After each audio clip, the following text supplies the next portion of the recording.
Students, today we will discuss mole fraction of a solute or solution or solvent। तो आज इस class में बच्चों हम मोल फ्रैक्शन को डिस्कस करेंगे। क्या है मोल फ्रैक्शन? बड़ा सिंपल है। The ratio of moles of one component to the total number of moles of all the components of a solution is called mole fraction. क्या कहोगे उसको? Mole fraction. तो यही यहां पर मैंने लिखा है, the ratio of moles of one component to the total number of moles of all the components of a solution is called mole fraction। तो बड़ा सिंपल है। लेट्स, अब हमने यहां मान लिया Na and B are the number of moles of component A and B। Na और Nb A और B कंपोनेंट्स के मोल्स हैं। तो यहां पर मोल फ्रैक्शन देखते हैं हम। मोल फ्रैक्शन ऑफ ए, अगर ए का हम देखते हैं तो क्या हो जाएगा? Na प्लस Nb, ये ए का मोल फ्रैक्शन हो गया, यानी सॉल्यूट कह सकते थे। मान लो सॉल्वेंट या बी का देखते हैं तो Nb, Na प्लस Nb। अगर मान लो सी होता तो यहां पर प्लस सी हो जाता, डी होता और हो जाता। तो एक कंपोनेंट का नंबर ऑफ मोल्स का रेशो सभी कंपोनेंट्स के टोटल नंबर ऑफ मोल्स के साथ मोल फ्रैक्शन कहलाएगा। कर सकते हो? Yes sir. Okay, yes sir.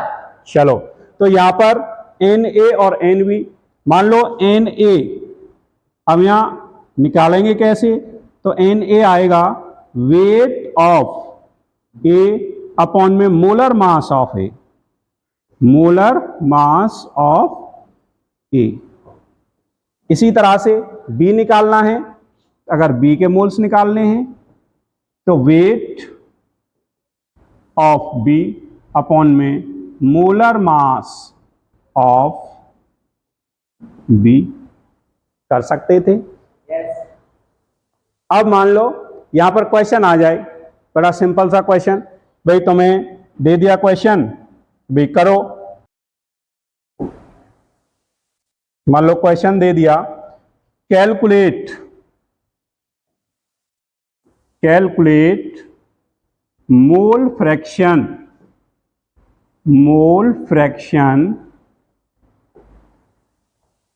Of NaOH in a 10% weight by wait solution. एक 10% वेट बाई वेट सॉल्यूशन है NaOH का, उसमें NaOH का मोल फ्रैक्शन क्या होगा या वाटर का मोल फ्रैक्शन क्या होगा? तो बड़ी सिंपल तरीके से कर सकते हो। तो करिए। देखो 10%, इसका मीनिंग है 10 ग्राम NaOH जो भी सॉल्यूट होगा dissolve in 100 gram of solution. Solution में ये डिजॉल्व है। तो यहां पर NaOH आपका आ गया 10 ग्राम, वाटर में घुला हुआ है, ये आ जाएगा 100 माइनस 10, 90 ग्राम। तो यहां से नंबर ऑफ मोल्स निकाल लोगे। भाई नंबर ऑफ मोल्स यहां से निकाल लिया। मान लो NaOH 10 ग्राम, मोलर मास इसका होता है 40, 1/4 आ गया। वाटर का H2O आपको 90 ग्राम दे रखा है, मोलर मास 18 होता है, 5 आ गया। अब आपने simple mole fraction of NaOH आपसे कैलकुलेट कराया है। तो NaOH अपॉन NaOH प्लस में NH2O। और ज़्यादा कंपोनेंट होते तो सभी का टोटल ले लेते हम। तो यहाँ पर क्या आ जाएगा? 1/4 प्लस में 10। जब इसे सॉल्व करोगे तो ये आ जाएगा 1/41। अब मान लो आपने वाटर का निकालना है H2O, तो इसको 1 माइनस 1/41, तो कितना आ जाएगा? 40/41 आ जाएगा।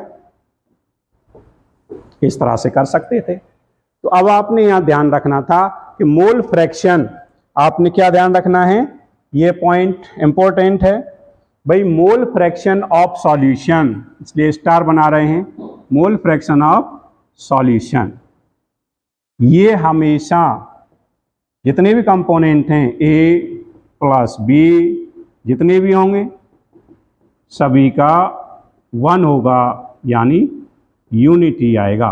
यदि mole fraction of A solution पूछा जाएगा तो आप लोगों ने सीधा क्या बोलना है, 1 बोलना है।